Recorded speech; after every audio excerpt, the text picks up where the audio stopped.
100% waterproof mobile যখন টক করে পানি খেয়ে হেলায় তখন কাস্টমারের অবস্থা কি হইবার পারে।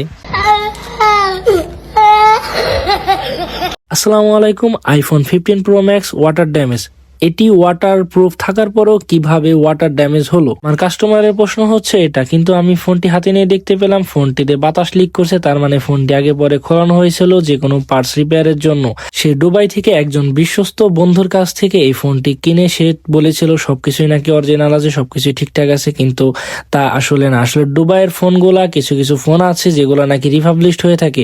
এটাই হচ্ছে তার একটি কারণ, এগুলো হচ্ছে রিফাবলিশ ইউনিট।